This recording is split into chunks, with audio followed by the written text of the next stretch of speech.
So hello guys, पिछले video में हम लोगों ने वैल्यू बेस्ड क्वेश्चन सॉल्व कर लिया था पूरा। आज हम स्टार्ट करेंगे समथिंग टू डू। तो स्टार्ट करते हैं। सबसे पहले क्वेश्चन पढ़ लेते हैं। Hydrilla is an aquatic plant that can be seen in lakes and ponds. It has small thin leaves. Take a hydrilla leaf and place it on a glass slide. Observe it under a microscope. Note your observations.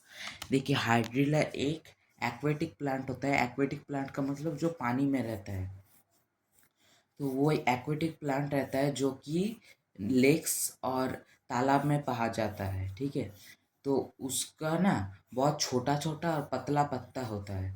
तो इसलिए बोला है, activity दिया है कि एक hydrilla plant लीजिए और उसको ग्लाइड स्लाइड में रखिए और फिर उसे माइक्रोस्कोप में रख कर आप आपका ऑब्जर्वेशन लिखिए।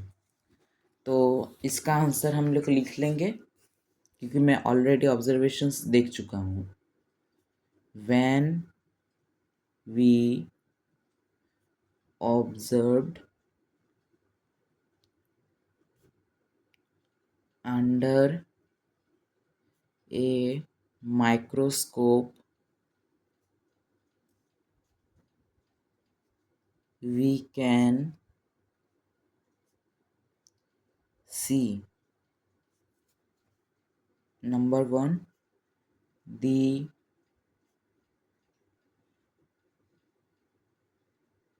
hydrilla plant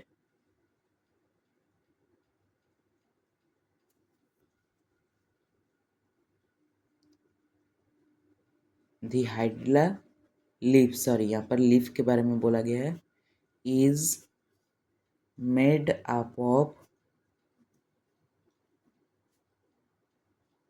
many rectangular cells. आप इमेज में भी देख सकते हो, रेक्टेंगुलर शेप में सेल्स है। Rectangular cells which are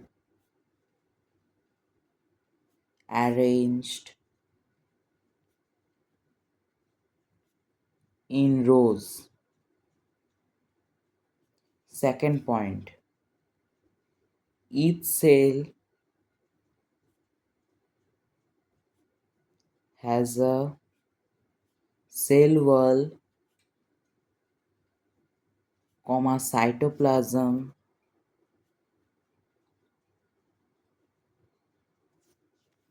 nucleus,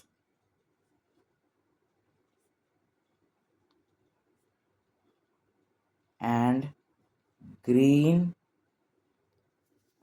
chloroplasts.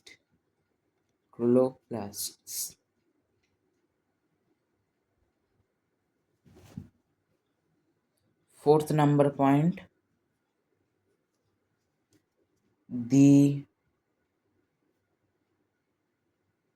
third number point, fourth number बोल रहे, third number, the chloroplasts are moving slowly in the cytoplasm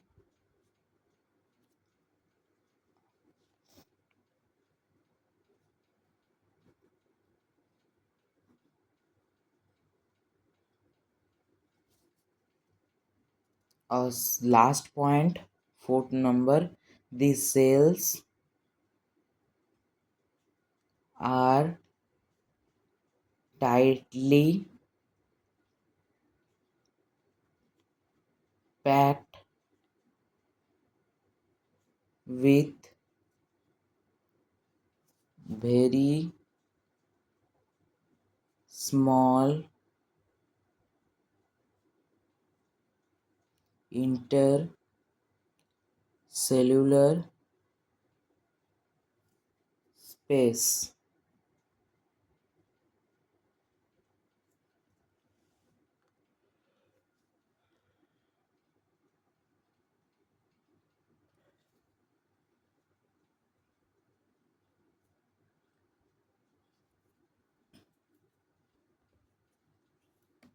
अब हम 2 नंबर करेंगे। 2 का 1।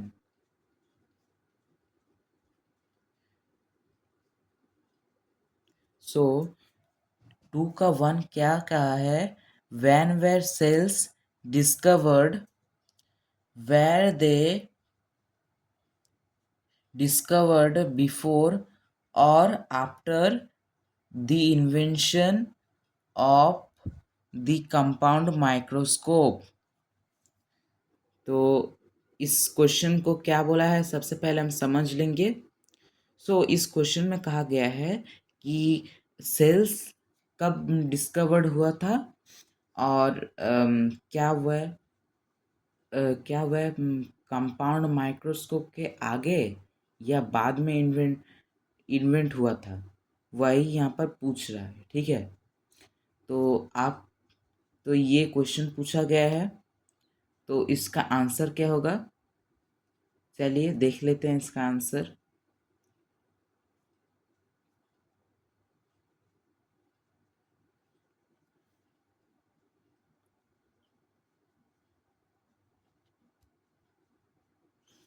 तो ये रहा हम लोग का क्वेश्चन, तो इसका आंसर लिख लेते हैं।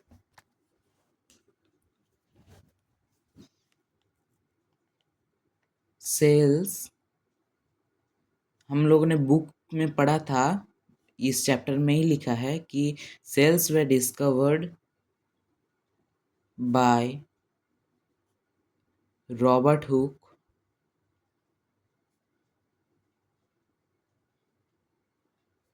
in 1665.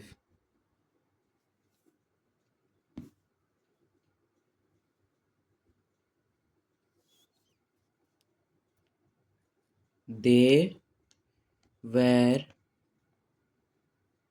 discovered after the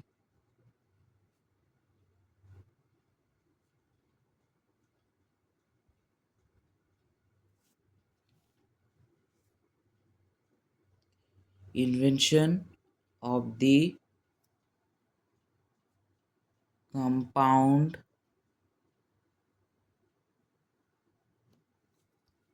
microscope.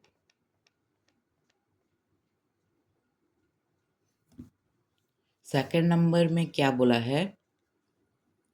Does the size and number of cells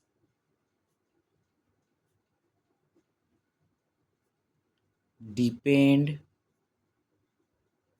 upon the size of the organism?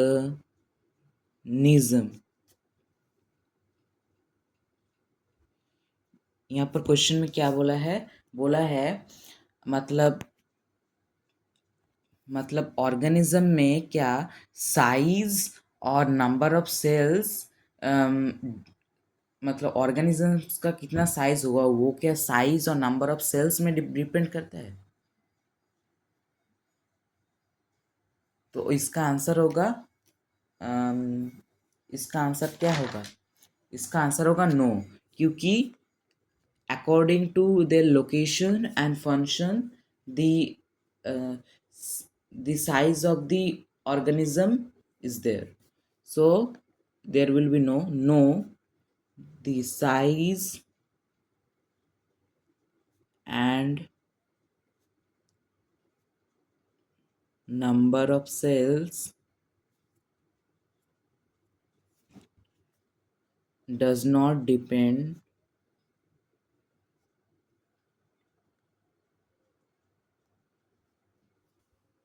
upon the size of the organism.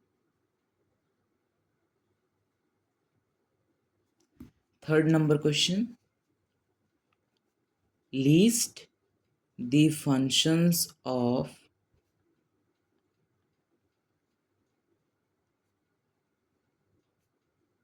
cell organelles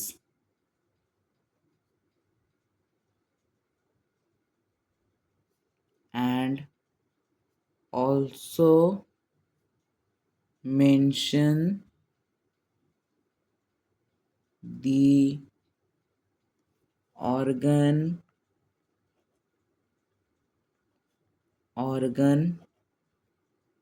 system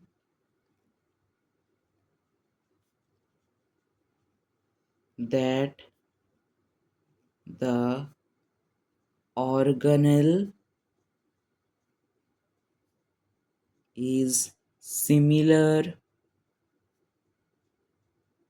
to in the human body. तो ये रहा हमारा question. इस question में क्या गया है कि सेल मतलब ऐसे ऐसे सेल ऑर्गेनल्स के फंक्शंस लिस्ट मतलब जोट डाउन करो और उनका ऑर्गन या ऑर्गन सिस्टम का मेंशन करो। और जो ऑर्गेनल मतलब ह्यूमन बॉडी में वो सिमिलर होना चाहिए। तो हम इसे कैसे लिखेंगे? तो इस प्रकार क्वेश्चन में हमें 3 कैटेगरी में डिवाइड कर देना पड़ेगा। एक तो है सेल ऑर्गेनल, सबसे पहला category cell organelles. Second category हम लोग में लिखेंगे फंक्शंस। और थर्ड कैटेगरी में लिखेंगे similar to in human body.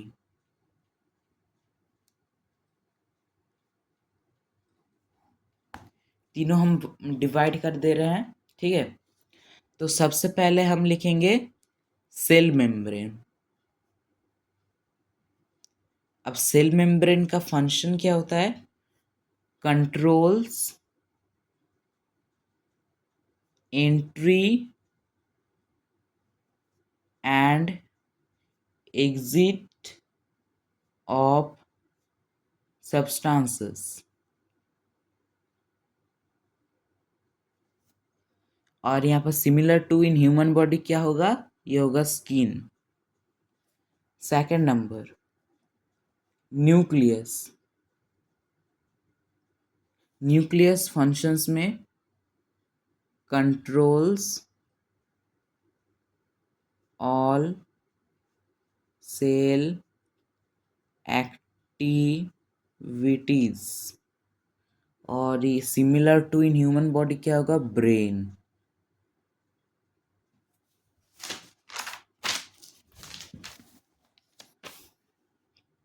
Third number cytoplasm.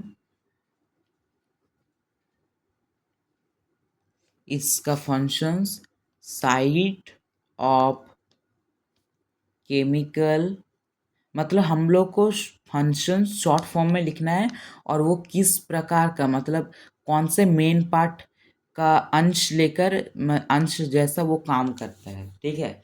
यहाँ पर जैसे ब्लड में रिएक्शंस होता है, केमिकल रिएक्शंस, वैसे साइटोप्लाज्म भी करता है। तो इसलिए इसका मतलब ह्यूमन बॉडी से अगर जुड़ जाए तो ये ब्लड हो जाएगा, मतलब similar to in human body blood medium for transport. वहाँ पर ट्रांसपोर्ट होता है, ऑक्सीजन भी होता है, ब्लड भी होता है। अब fourth point, mitochondria produces energy और similar to in human body powerhouse यानी मसल्स। E vacuole. वैक्यूल का फंक्शन क्या है? Stores food, water and waste. और ये similar to in human body क्या है? स्टोमक यानी ब्लडर।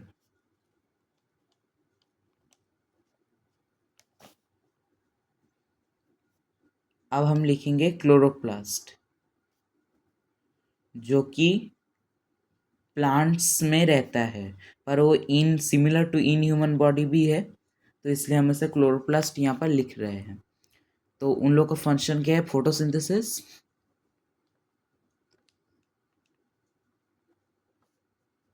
मेक्स फूड,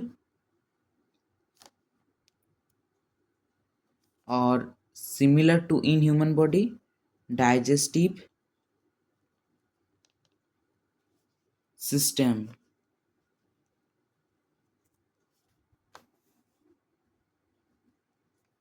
जी, सेल वॉल, जो कि वो भी प्लांट्स में रहता है, पर वो similar to in human body है, इसलिए हम इसे लिख रहे हैं। गिब्स शेप, फंक्शन लिख रहे हैं, गिव शेप एंड सपोर्ट, और similar to human body, skeletal, क्योंकि सेल वॉल अंदर से रहता है, जो रिजिडिटी और प्रोटेक्शन प्लांट्स को देता है, तो वो एक स्केलेटल की तरह काम कर रहा है। ठीक है, तो ऐसे हम लोगों ने कंप्लीट कर लिया। अब डी नंबर क्वेश्चन, यही लास्ट वाला क्वेश्चन हम लोग कर रहे हैं आज। List the advantages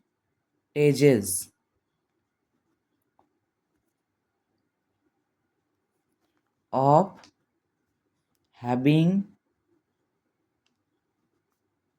a cell wall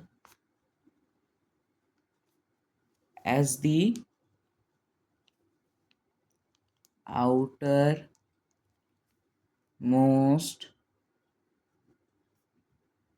boundary of the cells। देखिए, इस क्वेश्चन में कहा गया है कि आपको सेल वॉल का मतलब सेल वॉल होने का कुछ एडवांटेज बोलना है as the boundary of the cells. मतलब अगर सेल वॉल रहता है तो उसका क्या एडवांटेज है, लिखेंगे हम। तो हम लिखेंगे the advantages of having cell wall as the outermost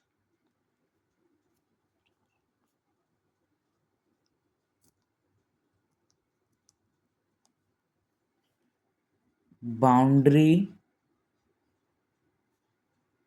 of the cells are, number 1 point, the cell wall provides shape and rigidity to the cell। देखिए, जो सेल वॉल रहता है प्लांट्स को एक प्रॉपर शेप देते हैं और उनको मतलब फिक्स्ड एक जगह फिक्स्ड होने में उन लोगों को मदद करते हैं, यानी उन्हें रिजिडिटी प्रोवाइड करते हैं। ये फर्स्ट पॉइंट। सेकंड पॉइंट है it protects the cell from mechanical injury and infection. देखिए, वो क्या करता है, सेल को मैकेनिकल इंजरी, यानी कि अगर उन्हें कोई दर्द होता है, बाहर से वो उन लोगों को कोई दर्द होता है, तो उन लोगों का वो सेल वॉल ठीक कर देता है, और अगर उन लोगों का कोई इन्फेक्शन रहे तो वो भी सेल उन्हें प्रोटेक्ट करता है। ठीक है, उन्हें बचाता है। ये है सेकंड पॉइंट। थर्ड पॉइंट है it prevents bursting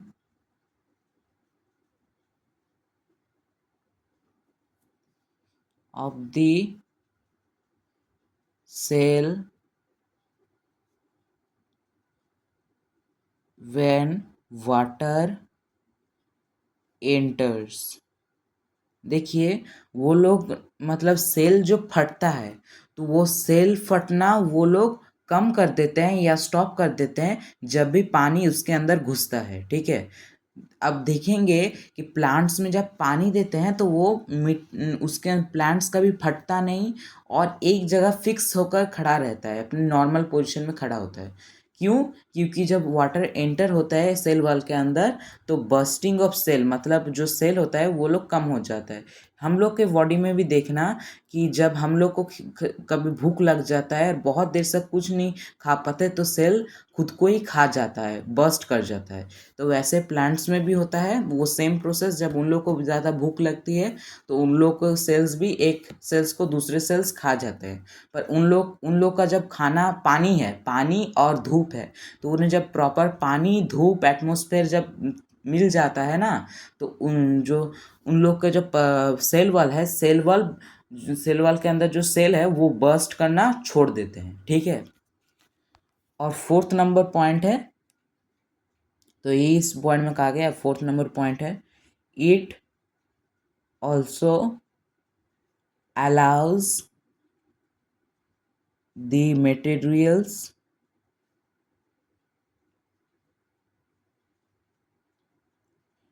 to pass freely। देखिए क्या बोला है, मतलब सेल वॉल के अंदर जितना सारा भी सेल्स का मटेरियल्स रहता है तो उन मटेरियल्स को सेल वॉल अलाउ कर देता है फ्रीली मूव करने का। मतलब वो लोग एक जगह पर नहीं रह सकते, मतलब वो यहाँ से वहाँ मूव फ्रीली कर सकते हैं उन लोग का मर्जी से। तो सेल वॉल ये अलाउ कर देता है। तो यही है सेल वॉल का सारा एडवांटेज। तो आज के लिए इतना ही। अगर मेरा एक्सप्लेनेशन ज़रा सा भी अच्छा लगा हो तो वीडियो को लाइक और चैनल को सब्सक्राइब कर देना। मिलते हैं अगले चैनल में, और हम नेक्स्ट चैनल में हम लोग कॉम्पिटेंसी बेस्ड क्वेश्चन और इंटेक्स क्वेश्चन करेंगे और क्रॉसवर्ड भी सॉल्व करेंगे। तो मिलते हैं नेक्स्ट वीडियो में। Thank you and bye bye.